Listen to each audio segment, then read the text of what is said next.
So the situation's very dire. I'm not in a position to put a timestamp on it and say, by such and such a date, they'll lose the war.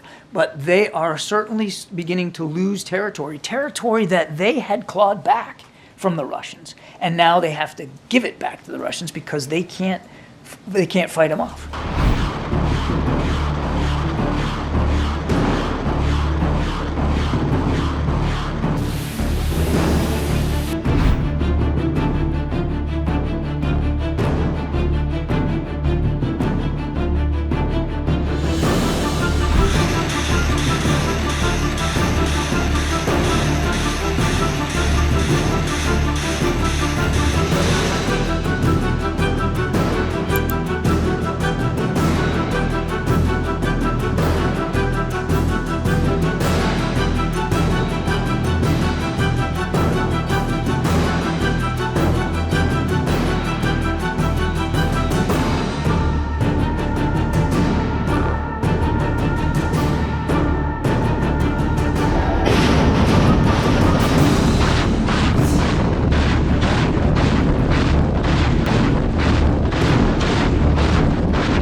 I'd also point to what he said about, taking up the issue of Ukraine funding in a timely fashion. He said that right out there outside the West Wing. And we know that he does support funding for Ukraine. He said so himself. We know that the significant House leadership, and certainly on both sides of the aisle in the House, support funding for Ukraine. Now the question is, when you say a timely fashion, what do you mean by that? I can tell you, to the Ukrainian soldier on the battlefront, timeliness is now. It's right now. As you and I just came back from the weekend, the Russians started taking some other towns and villages. Now they didn't, nothing to the significance of Avdiivka in terms of the logistics hub that they want to create there.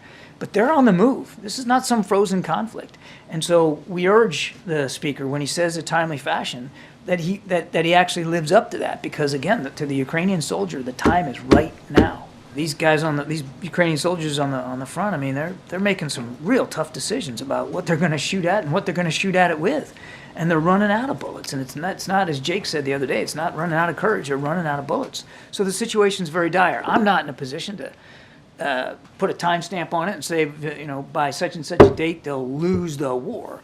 But they are certainly beginning to lose territory that they had clawed back from the Russians, and now they have to give it back to the Russians because they can't fight them off. I'm not asking you to give a prediction, but do you generally agree that in a month's time, in 2 months' time, it is very possible that Ukraine could lose the war without additional funding? What I would tell you that, as I said to Steve, the time is now, right now. The situation is dire now. I can't predict what it'll look like in a month or two because I can't predict what the Russians are going to do. But certainly, just for argument's sake, if they continue to get no support from the United States, in a month or two, it is very likely that the Russians will achieve more territorial gains and have more success against Ukrainian front lines in terms of just territory gain, mostly in the east, but potentially even in the south.